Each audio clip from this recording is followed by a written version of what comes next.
Be ready. 5 seconds. Start. Sir, the Election Commission had estimated that if the voting age is reduced, an additional number of 47 million will become entitled to vote.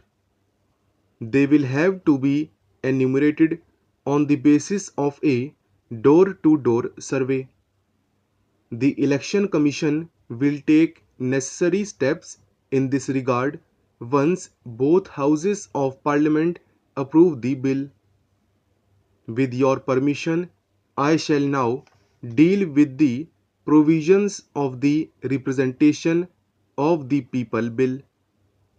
Over the years, there has been an increasing tendency to vitiate the electoral process. Malpractices and lawlessness have been on the increase. We had therefore to think in terms of effective measures to check such evil tendencies. The Election Commission is a constitutional authority and is vested with plenary powers in the matter of superintendence, direction, and control on all matters prior to and the actual conduct of elections to Parliament and legislative assemblies of the states. It is to be strengthened to take all necessary measures for ensuring free and fair elections. As the members are aware, the Election Commission is dependent on the machinery of the state governments concerned both in respect of the work of preparation, revision, and correction of electoral rolls and the work in respect of the actual conduct of elections. Such staff functions under the superintendent's direction and control of the Election Commission insofar as the work relating to elections is concerned. They do this work in addition to their normal functions under the state governments. Thus, the state government employees are subject to dual control, one by the state government concerned in respect of the regular work and another by the Election Commission in respect of the election work. It is therefore felt necessary that the disciplinary control over the state government staff in respect of work relating to elections should be vested in the Election Commission. An amendment therefore has been proposed that such staff would be deemed to be on deputation to the Election Commission so that they are brought under its disciplinary authority. The exercise of jurisdiction by the state governments over their staff in relation to their normal work even during the period of elections would continue to rest with the state governments. India is a parliamentary democracy based on party system. A large number of political parties are also functioning. The democratic election process is to be sustained by the political parties. At present, there is no statutory definition of a political party. It is proposed to rectify this defect by incorporating a statutory definition in the Representation of the People Act 1951.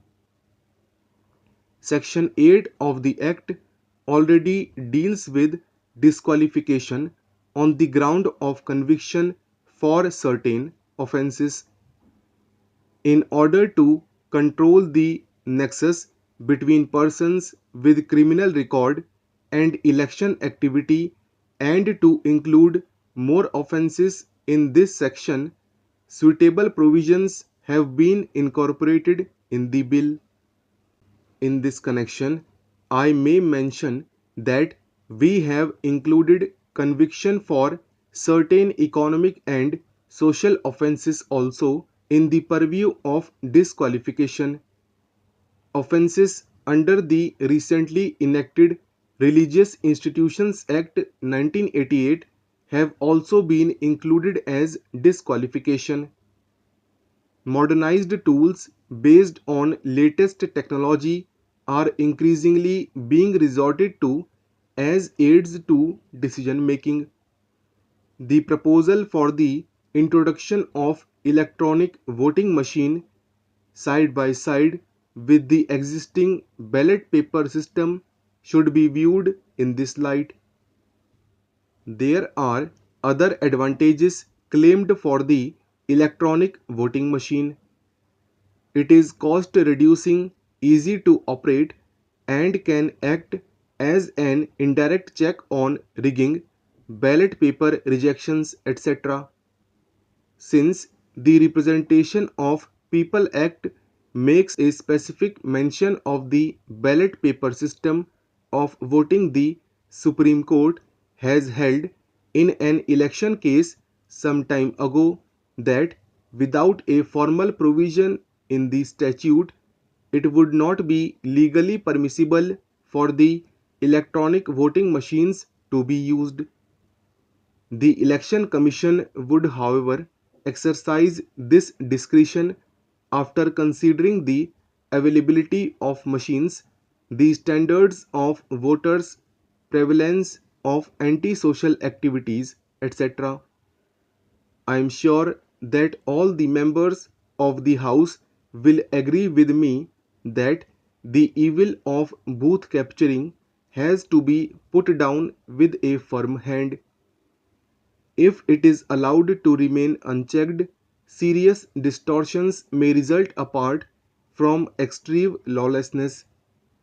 It has therefore been proposed to make booth capturing an offence and also a corrupt practice.